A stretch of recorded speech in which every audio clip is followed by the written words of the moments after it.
There absolutely is, but these players have deep bags. There's a lot to still reach in out and grab. And I mean, Doran still has his Gragas. There's so many iconic picks that are still up and available. We can see more aggressive picks, things like Draven. There's less meta picks like Ziggs, the AP bot laners that you can bring out. Ashe is still available. Caitlyn is still available. So there's still tons that these players can reach out and grab.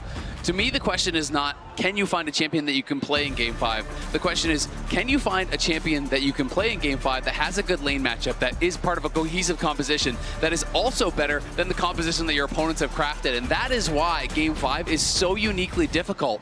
There's no prep you can really do because everything is based on what has happened in the series. The finals ban rate for Nico, for Pantheon, and for Varus will remain at 100% for the series. Kai'Sa and Maokai also banned out by T1, who are back on the blue side as Gen.G think about their final ban in the first half.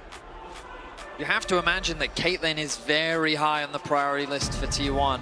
Oh. Gen.G throw down the gauntlet. Canyon's Nidalee is still available, but T1, will they prioritize their AD carry? Do they have something else in mind?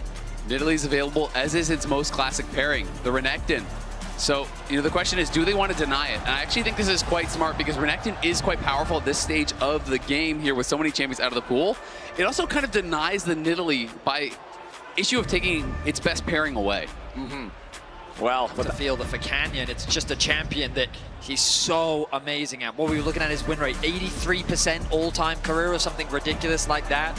The Aatrox currently being hovered on the side of Gen.G. And surprisingly enough, Leona still is available here. One of those primary engaged supports that can be very, very popular. There it is! they'll take it anyway. Renekton not required. I would not mind a Leona pairing. You need some sort of hard AC, I really do think. Some sort of setup to be able to land those spears, but maybe Canyon feels like, hey, I don't need it. I can just make it work anyway. Kobe talked about it on the desk. Last time we saw the Nidalee come out for Canyon against Owner, it was Owner's Lee Sin that really did rule the day, but the Lee Sin, of course, is banned out. So many of the strong physical damage junglers are all gone. You're having to reach pretty deep. Things like Nefiri that haven't been very popular. Things like Zed and Talon, if you want to go towards that AD route. Things like Kindred that we haven't really seen at all. Or you have to go the other path and go into some of these AP junglers. Things like we saw from Owner, such as the Lilia coming out. My goodness. I mean, I don't even know what predictions to throw out when you're this late to the draft. Different priorities naturally rise. As you mentioned earlier, Azael, things shift. We talked about the Caitlyn earlier. That is currently the hover. And with time running out, Gumayusi will be bringing out his tried and true Caitlyn in this game 5. I think we may just get Caitlyn Karma here. Honestly, I do think it would be a really tough lane to contest this late into the draft. But Faker considering just going for the Ahri. Karma makes a lot more sense to me. I do think this is just so smart here. You're denying the strongest pairing for the expected jungler. You're taking a lane-dominant 2v2 with very few answers remaining here. I do think something like Ashe could work, but Ashe has been so unpopular at MSI. It is a strong laner, though, and especially when you're this late in the game, there's not a lot of engaged champs. It can help to kind of bridge that gap, too. So I'll be interested to see if Gen.G do actually consider it. T1 with a strong laner for topside, with a strong duo in their bot lane in the first 3 picks. Gen.G, though, will lock in the Aurora. You can see here 6 and 9 throughout the tournament. It's been popular, but it hasn't been the most successful. But you have to come back to the question of, is it Chovy piloting it? The man is a monster on this champion, and with the pool as limited as it is, Gen.G can attack that mid lane. They can narrow the options available, but it depends how confident Canyon feels in what he is playing against Owner. They have so much luxury in what they can limit. T1 can go for, but T1 can respond by narrowing that AD carry pool. They're going to ban the TF. They could ban the Ahri that was hovered earlier if they are trying to really focus in on Faker here. Now, Faker does have so many champions he's played over the years. The question is, how comfortable is he in a high-pressure situation like this, bringing something out that he maybe hasn't been scrimming with recently? Because that can be the situation sometimes if you're getting heavily target banned and flex picks have been used for other roles in a Game 5 series. The Sylas, I mean, it's a rough matchup in the laning phase, but potentially in the context of the comp. Yasuo. Wow. I mean, I guess they're anticipating a possible Lilia to come through from Ona, an AP champion that could wave clear very fast to try and keep up with the Nidalee, and that means that they would need an AD mid with the Yasuo gone. Perhaps Yone is an alternative for Faker. Not one of his best champions throughout his career, but definitely still an option. I mean, it'll be really interesting. The Lilia is definitely what I was thinking of as, you know, more of these champions are getting banned out, especially if we do see more melee champs in the mix. When Oda brought it out yesterday, it was versus 4 melee, which I think was such a key part of it being so dominant. This is much more long-range comp. So I do think, yes, you can still make Lilia work. You can stack up your Q and look for Q flashes and things like that with the additional move speed to get in on backline. But it is a much harder game to play than the situation we saw him bring it out in yesterday. So yes, we are being pushed into game 5, but really, when you look at a lot of these compositions, minus maybe the Nidalee, but that's a Canyon special, you could see this much earlier in a draft. All right, misfortune for Gen.G with Leona, with Blitzcrank banned away. The thing that I'm looking at here on this composition, a total lack of engage, a lack of lockdown. Gen.G still need hard CC somewhere as we wait to see the T1 picks for jungle and mid. And that's where you maybe start to really cook. Maybe you go to a weird support here, something that is off meta. Oh. It's going to be Viego Ahri. Yeah, as soon as you lock the Viego, I think you're going Ahri here because it's such a strong pairing. It's about that upfront burst. Ahri enables Viego by helping you get that first reset. And then Viego, of course, is helping Ahri as well by finishing off that kill, giving you additional charges of the ultimate to continue running over fights here. Very exciting stuff, but not easy engage tools being drafted. Pyke would give them some way to start a fight, but it is so risky. Thinking about Gragas as an option as well, the hover. Gragas support, I think, could be smart. Oh, they're going full. Ooh. Nope. Oh. We're going Pyke. My goodness, Duro. Carrier was one of his idols while he was attempting to make his way through the challenger scene in Korea. Upon being part of the LCK and having to face Carrier, he realized the gap that existed between them. But here he is today, matching against Carrier and bringing out a champion that is synonymous with the man. Duro will be playing Pyke into Carrier's Karma. The new addition to the team here, Game 5 International Tournament here. You're up against T1 and you're slamming the Pyke here. 5th pick, has only played it 6 times in his entire career. Has not played it this split whatsoever. T1 have a lot of single target damage. When we think back to yesterday, game 2, they snowballed a game perfectly. That's the level of play we're gonna need to see from them. Picks across the map and early game domination against the teamfight comp from Gen.G.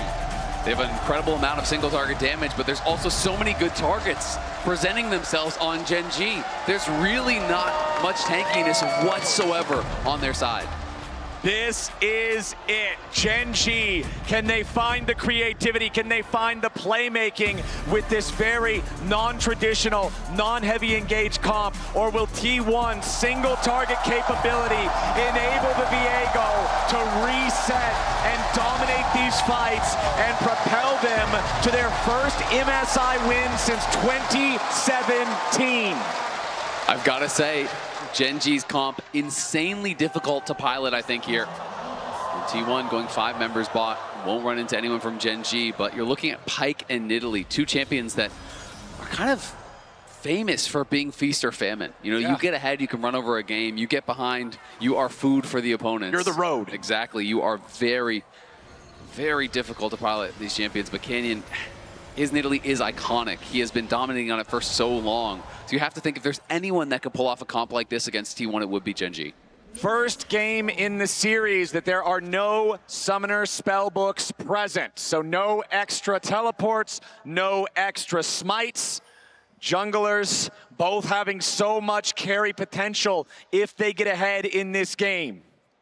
Low engaged compositions are environments that T1 thrive in.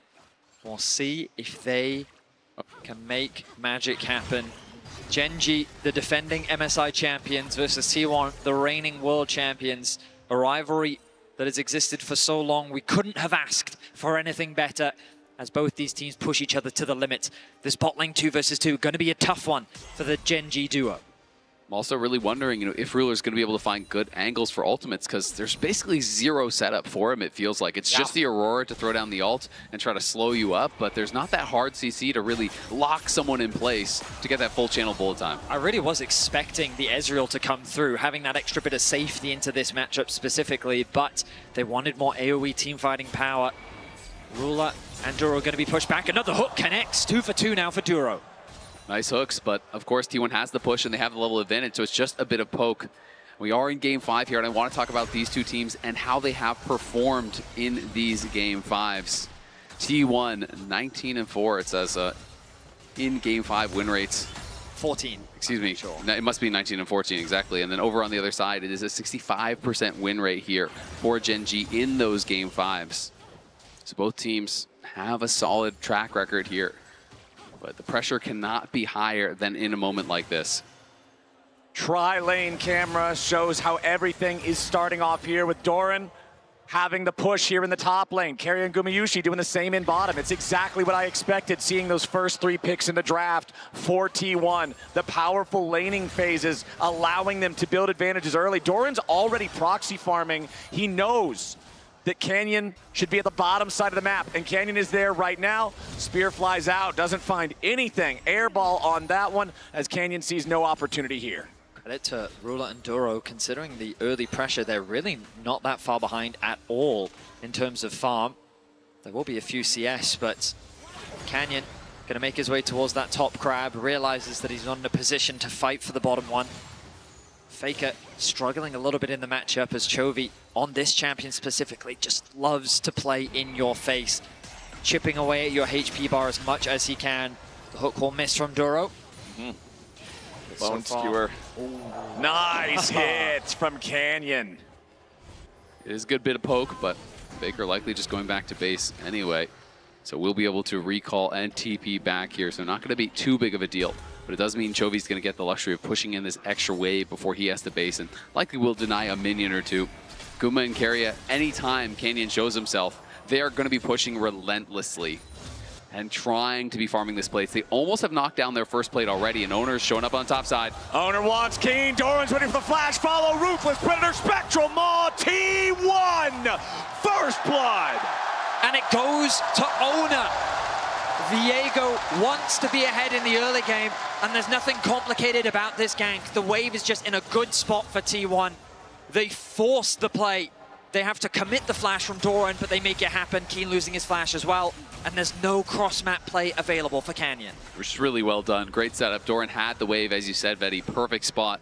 And there's not really any outplaying that for Keen. It's the flash stun to set it up. A guaranteed follow for Owner. No way he can get out. They're going to look for Faker, though. Canyon, no spear connect means no gank success. But I do love these drive-bys from Canyon. You can be so annoying as a Nidalee. You come in, you throw a spear, maybe throw down an auto or two, you heal your teammate, and that is just giving him basically an extra potion worth of HP. It slowly kind of pushes the lane in their favor. And because there was no camps really up and available, he's not spending any time, right? He's just doing a quick drive-by, throws a spear, sees if there's an angle, throws out a heal. He's being very efficient, and this is something you want to see from any top Nidalee player. Now Tion will initiate the swap. The Caitlyn going to be sent top lane. Keria going to start roaming around the map. He can probably help Faker a little bit in the mid lane. You can see him hovering around, just providing that extra bit of utility with the shields. The Pike now on the roam as well. Level 6 is really valuable for Duro. Having that execute just gives you that much more kill pressure. Ruler, though, looking to match Gumayusi on the top side. 500 gold lead for T1. Just the single kill so far in this game. Dragon is up down there in the bottom lane. You can see the ping from Owner, from T1, as the Viego moves to take that first objective. Not going to be contested. As you can see, Doran again just getting the better of his opponent in that 1v1 with a Renekton versus Aatrox matchup. This is the time that we're seeing this game. Flash away from Keria there with pressure from Duro and Canyon. This is the time here in the match. If there's ever a time to stand up, that's the time to do it. T1, though, might just get dove. Make it rain, putting the pressure on. Gumayusi with a flash away. Between worlds goes Chovy, and Keria goes down. Guma goes with them. A double kill for Ruler. Gen.G pull off the perfect dive there, juggling the aggro flawlessly. Keria and Guma get nothing back here. They do get a dragon on the bot side thanks to Owner, but what a big play for Gen.G to be able to pull off, and the perfect place for all the gold to go right into Ruler's pockets. Chovy's base will be interrupted, but so much credit on that dive needs to be given to Duro because he flashes, threatening the hook onto Guma, which forces his flash out even earlier. This just sets up the whole rest of the play, given that Keria had just lost his flash in the river. With a no flash bot lane, the dive becomes easy to execute, and Gen.G find two. And when you think about how Caitlyn Karma actually function into the MF, it's about poke, it's about chipping them down. This means Ruler's going to get to a way faster BT, is not going to be worried about the poke whatsoever. So let's watch this one more time. They see the Make It Rain comes through, slowing them down. The spear is there. Duro flashes, forcing out the flash, and then goes right through, drops the ignite. They can't quite finish him off, just barely gets out of range. And they know how much this means. A start like this could be that first start of the snowball to get rolling in their favor. You can see the stress of the T1 fans in the audience. Of course, it's only the start of the game. Another plate going to be secured for Faker. It's going to get more intense from here, my friends. The Void Grubs spawning as Doran slices away from the Bone Skewer. Does not want to be caught there by Duro. Likely wouldn't be put in a position where he could actually die, but definitely doesn't want to lose out on all the HP as Owner is going after his second neutral objective of the game. He takes a single grub and backs away. They don't know where everybody on Gen.G is right now. We know that nobody was in the area, but T1 now knows that Gen.G is also in their jungle and they're scrambling to defend. There did get the big raptor there, was able to take that away, and Owner wanted to defend his side.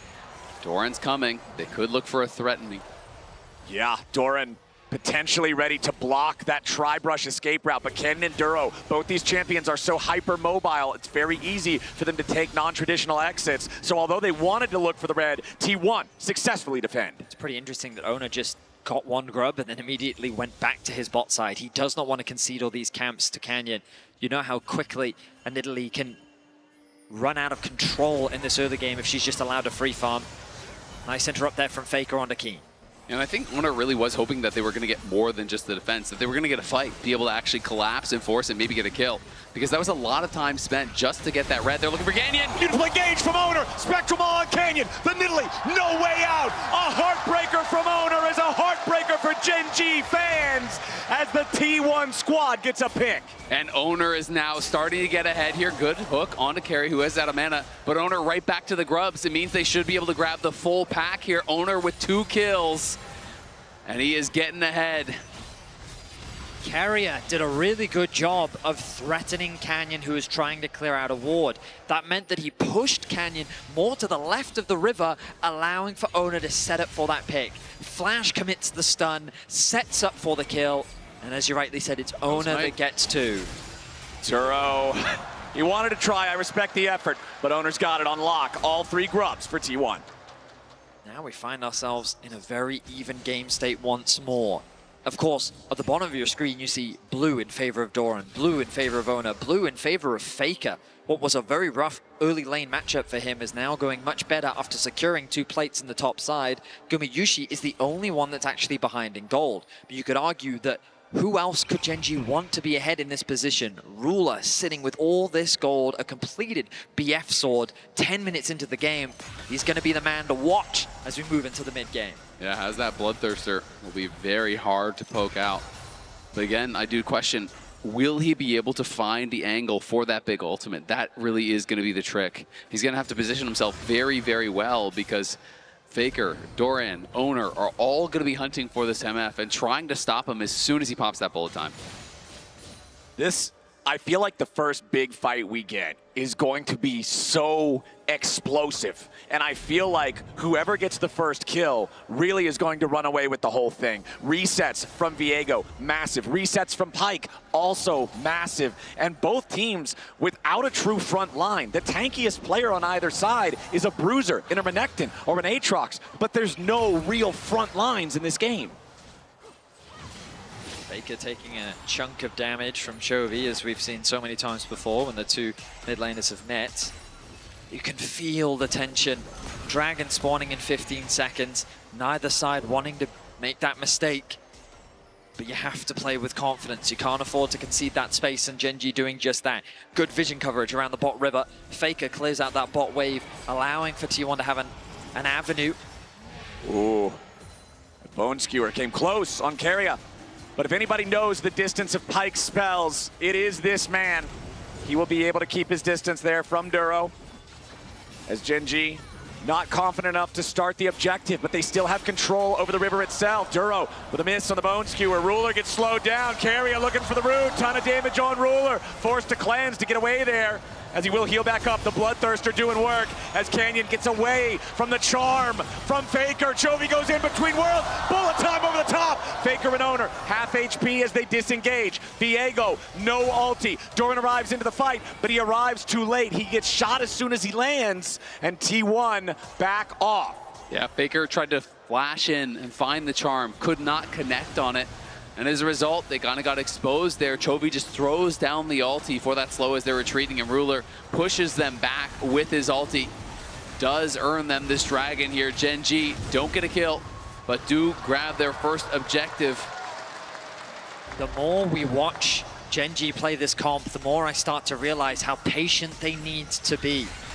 They have to land the poke from Canyon. They're waiting for a hook from Duro. Maybe the slow from Ruler to land a double up. They're basically just chipping away at T1's HP bars before they can find an opportunity to fight. T1, maybe they overstep, they over-aggress, fishing too hard for a pick, and then they get punished. Patience is key for Gen.G as T1 try to put on pressure. You can see Owner now has that Triforce done. Is going to be doing a lot of damage, and Canyon has just rushed straight towards the Lich Bane. Major item completions are starting to come through. You know, Ruler has had that BT for a while, but Guma now has his Yuntal. You can see Faker with the Malignance completed. Sundered Sky done for Keen, who didn't go for the tier 2 boots. So even though he is down on gold, he is quite strong here also. Lich Bane, very powerful on Nidalee as long as you can get in range to get the empowered auto attack after. It means you cannot just be standing back as the artillery machine with the spears, which means everybody else needs to be ready. If one lands, everyone goes in, everybody goes for that kill. Sundered Sky completed for Keen's Aatrox. As you can see, Doran stopping to get the tier 2 boots first, still needs to make his way to the full stride breaker. And I think that's one of the most difficult things about Nidalee is understanding exactly how much damage you're going to put out if you do elect to actually pounce in there. It is so risky. You have to be certain that you are going in and you are going to be able to finish off that kill. Otherwise, you're so incredibly squishy that it's almost certainly going to mean your death. And Canyon is a master of this champion, best Nidalee in the world. We'll see if he can make it work for himself, as he has so many times before in these high-pressure situations. Duro goes fishing for Gumayushi, but he finds nothing. Canyon and Ruler trying to get a little bit of poke themselves, but it's Gumayushi's built over Peacemaker that applies the damage first. The Bloodthirster from Ruler is providing so much value in this game. Whenever he gets hit by these Peacemakers, whenever he gets hit by anything from the Karma or from the Ahri, as long as it's not a charm, it's very easy for Ruler to just heal right back up as long as there's minions nearby, so that T1 never feel the confidence to try to fully engage. Keen has moved away from bot lane. Faker is alone, and he will take over to level 11. He does have his TP available as the Herald is spawned, and he's going to look for a quick reset. Spend what money he can ahead of the fight, be as strong as he possibly can be. Doran is very low and doesn't have TP available. Faker pushing the tier 1 turret in the bottom lane the entire time. The skill shots fly back and forth in mid. Keen and Chovy will start up the Herald, but T1 can sense something is going wrong here. Owner jumps in for the Spectral Maw on Duro, but he misses. Doran looking off to the side, but he's already been chunked. T1 bringing in the TP as Gen.G go after the Herald. It is claimed and secured by Canyon. Keen trying to get away from the Karma Root as Doran goes over the wall. Flash Ruthless Predator. Doran is low. Bullet time gets him. Gumayushi barely staying alive, but it's 2 kills back the other way. Chovy stepping up. Doran and Owner down, traded for Keen. An aggressive flash from Doran to set up the fight onto Keen. They think that if they can start to get the resets off onto Owner, then they can start to snowball this fight, but they go a little too deep and the fight doesn't go their way. And I should never have doubted Ruler. This man is finding ulti after ulti as the flash in here from Doran, but Ruler just steps back and finds a massive bullet time channeled across everyone. Guma has to bury, he has to flash out. Everyone has to retreat there from T1 as the counter engage was just perfect from Gen.G. It certainly was. Just The wombo combo provided, T1 had to immediately backstep, and Owner realized, oh no, I am way too deep and I do not have the support. Gen.G now with a confident gold lead, 1.2k the advantage, and Dragon only 55 seconds away. This game 5 delivering, staying close. It's the feat of warfare for T1. It is the feat of turrets for Gen.G, and it is 2-2 on neutral objectives. This Dragon will decide the feats, the boots, overall for whoever claims it. 1,000 gold lead for Gen.G as Doran is pushing up the wave here on the top side. Both top laners have their teleports available to use. The question to me is, will T1 try to fight it? They're missing a lot of critical flashes. There are some missing on the other side as well, but no flash on Viego, Renekton, and Caitlyn. Feels like it would be a very dangerous fight to take. Duro again going fishing with the bone skewers. Keen lands the Infernal Chains on the carry, but the Karma's plenty fast enough to step away. Chovy going between worlds, carry the target here at the very start, as now Doran's gonna be burst down very quickly. Q3 won't kill him, and Gen.G don't get their man just yet. Doran's still getting away as Chovy gets enough damage, and Keen gets the kill. Gen.G execute, and Doran falls. Faker is doing what he can on the other side of the map. He secures the tower, he continues to push in the wave, but Gen.G will not slow down. Duro is fishing for a hook, he will be spotted, but they find themselves a pick. They set their sights on the tower, and Gen.G is quickly taking control of this game. And T1 just really weren't in position to take that fight. Owner was looking for a potential flank there, but everyone from Gen.G showed up. Faker's in bot lane doesn't have his teleport, so it's then a very difficult start to the fight because it's essentially a 5v3 for Gen.G as the fight does kick off. And T1 just don't really have the ability to fight back in that situation. Infinity Edge now finished for Ruler. The AD carry of Gen.G. The return of Ruler to Gen.G. He is the main carry to watch and is the man that T1 needs to shut down. Drake shouldn't be truly contested here. Doran's hanging around. But Renekton can't do anything over the wall, and Canyon and Gen.G claim the next Drake. And the feats of strength there. They're going to get the upgraded boots off the back of that. T1 just not feeling that they are in a position to really get anything done. Faker has spent a ton of time in the side lane, and as a result, is the only player on his team with a gold lead. So he is going to have to find a big moment to equalize things because everyone else is falling behind. I completely agree. His charm could be the difference maker. Ruler with the cleanse available. But if they can get that summoner spell out, Faker finding or utilizing the Fog of War, I should say, coming out from an angle that can catch them off guard. Ahri is the type of champion that can change games off a single play. It really can. I mean, even with the cleanse, sometimes the damage could be too much. Also, Canyon, very susceptible to those plays. Duro, if he goes in and gets charmed, could also be very vulnerable. There's so many squishy members on Gen.G that if T1 can really execute that engage perfectly, they can punish them. You can see, though, Chovy and Canyon both heading down for Doran, who is going to be backing off and playing respectful to the fact he's actually going to TP out, so very nervous that the collapse. Thought someone might have been behind him, and I think that's why he's TPing out. Maybe they're forcing Otacon. They're just going to start it.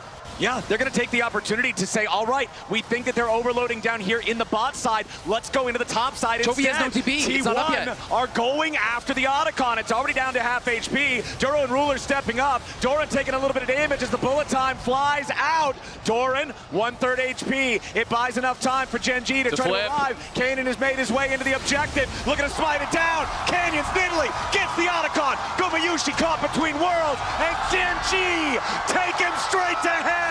Keen, wings spread wide, looks for more. Canyon misses the spear. Keen hits the Q2, needs a little bit more damage, trying to find it. Chovy forces a flash, and Gen.G stand tall. T1 force the Otacon. T1 bring the fight to Gen.G, but it is Ruler's ultimate that pushes them back. It is Canyon that secures the smite, and it is Gumayushi that falls. And Chovy just barely didn't have his TP when Doran TP'd up. So I think T1 were thinking maybe we had more time without Chovy having that teleport. Maybe it's going to be a 5v4. But Chovy's teleport came up just in the nick of time. He arrives, sets up for that big bullet time, and then it is just a rout. There's no flash on Guma. They pile in, they take him. Canyon wins the smite.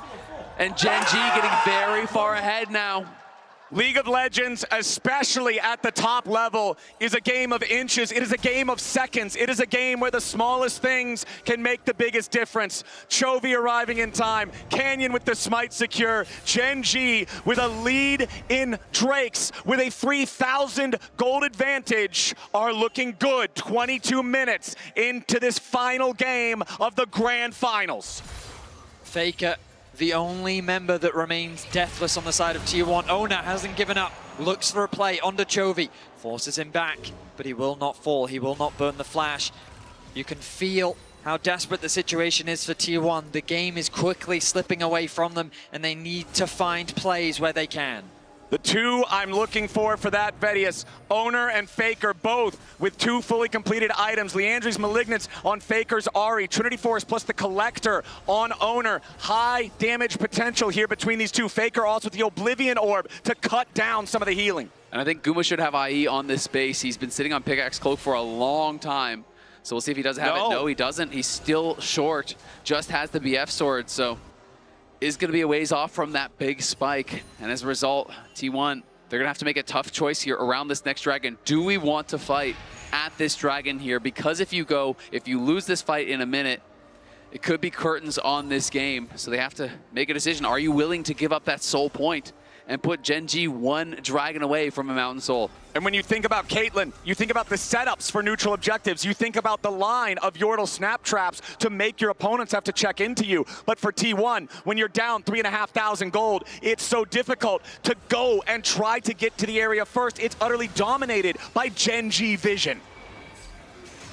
A 3.4k gold lead.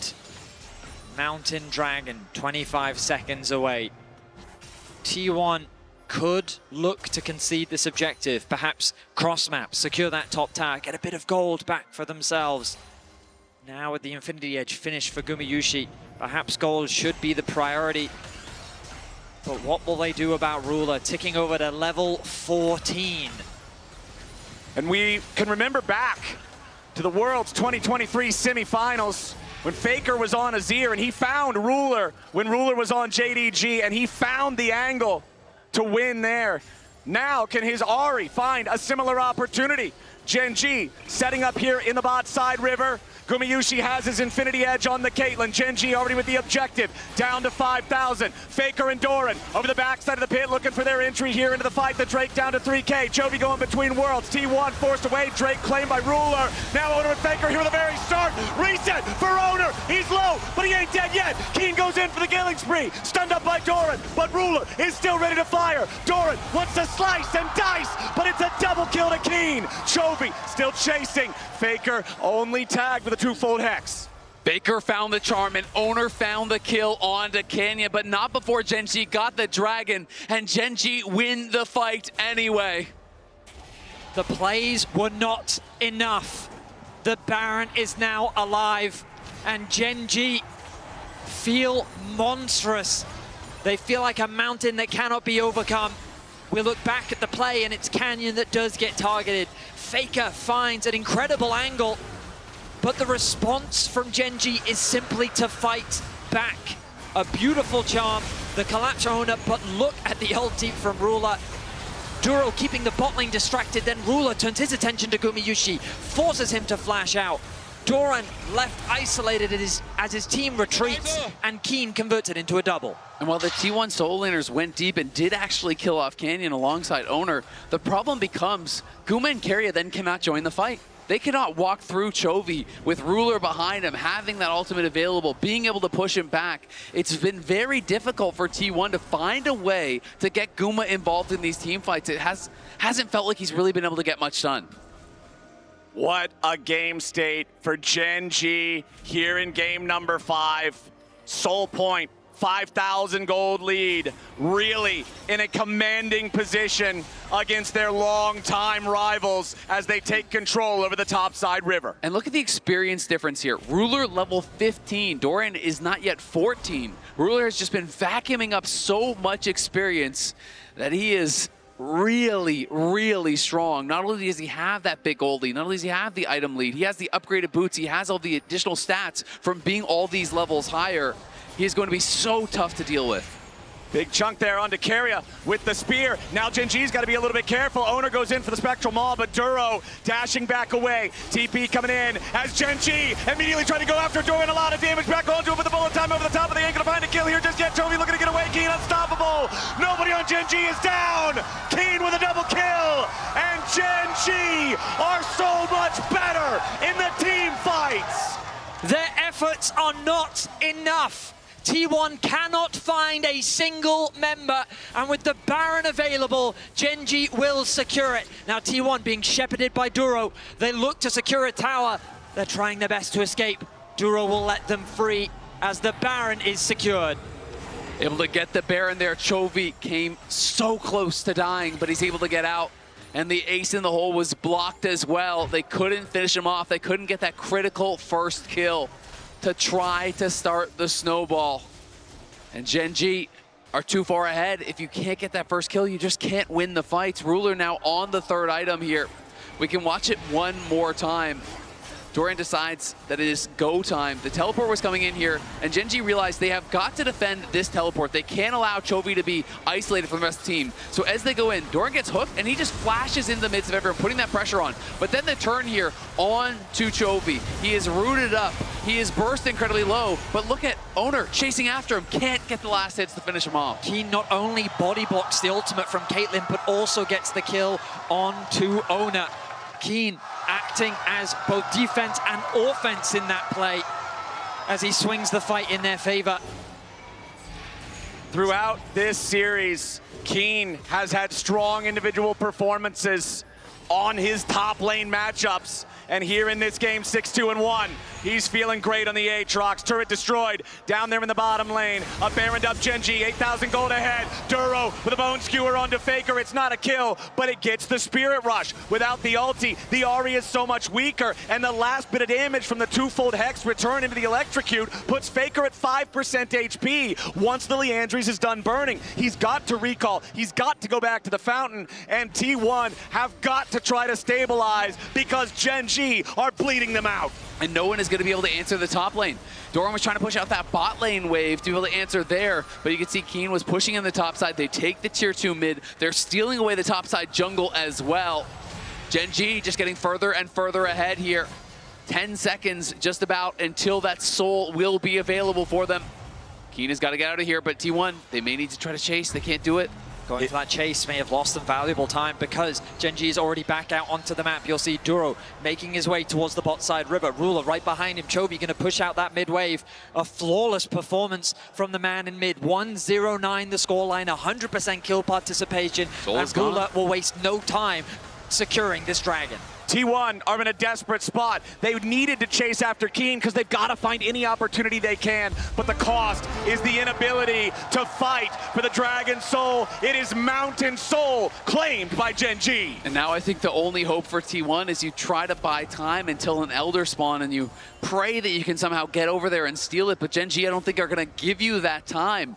They are so far ahead at this point. 7,000 gold, Mountain Soul against a composition that needs that first kill, that needs the upfront burst, and is now going to have to do so much more of it if they want to be able to get anything done.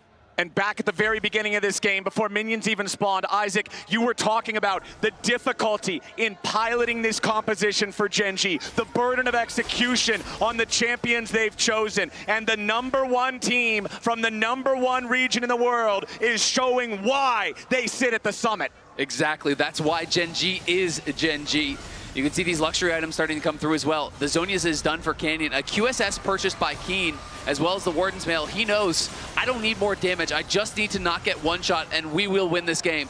Faker chunked down to half. Duro and Keen putting in a little bit of damage on him. T1, they have no flash on Doran. There's no opportunity to try to go in for that Ruthless Predator play. You can see the Spectral Maw charging onto Owner, but it's so difficult to try to go anywhere near Gen.G at this point. They're stepping up, and they're putting the pressure onto the tier 3 turret in mid. Doran tries to slice forward, but he instantly loses half HP.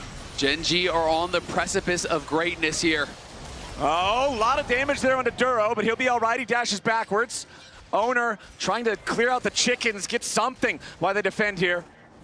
They have been perfect the entire split long in the LCK. Didn't drop a single series. They have been perfect at MSI.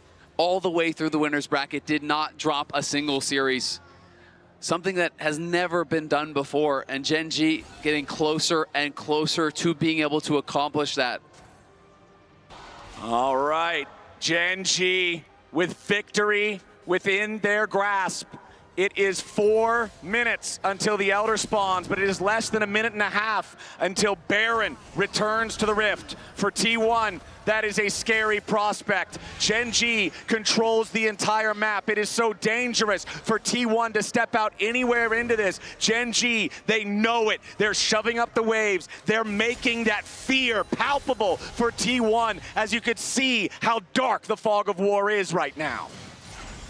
Gen.G putting pressure across the entire map.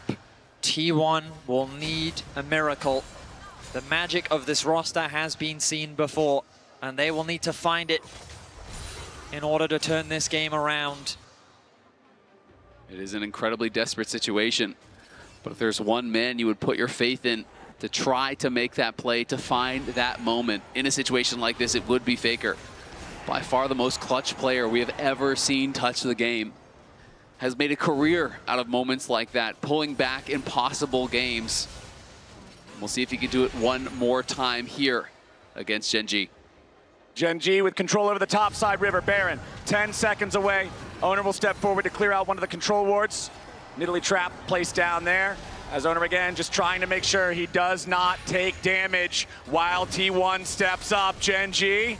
Canyon jumps back away. The Mountain Soul Shield absorbing most of the damage from Gumayushi's auto attack. Gen.G with their lead have control over the mid lane wave. They'll get it shoved out and they'll move back into the river. I mean, just look at the shield on Ruler. The Bloodthirster shield plus the Mountain Soul shield is so much to get through. And they can just sustain off of this Baron. They're going to start it up and force T1's hand. Gen.G daring T1 to answer them at the Baron. Chovy and Duro are the ones in position to try to interrupt. Faker goes in for the flash charm, but he won't find it. Owner looking for a chance to steal with the bullet time, immediately forcing him all the way away. He tries to survive, but Canyon will bury him in the river. Gen.G, Baron +1. Faker tries his best to find a play onto Chovy, but he will not allow it. Chovy holds the line, Owner falls, and with the Baron, Gen.G's last push as they set their sights on the title of MSI. Gen.G with the push in the top and mid lane simultaneously. Doran and the rest of T1 trying to defend. It is still 20 seconds until Owner is back alive. The Baron minions have made their way to the Nexus turrets. The first already half dead as Gen.G changed their attention over to the mid lane tier 3. The pressure is unrelenting. The wave clear just isn't there for T1. Now 2 inhibitors fall. It's simply a matter of time.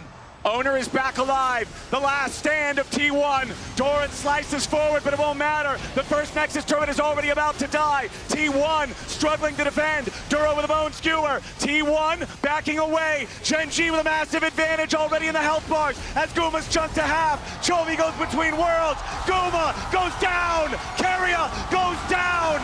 Gen.G, they did not falter on the road to MSI. They didn't fail here in Vancouver for 23 series. They have chased perfection, and now they found it.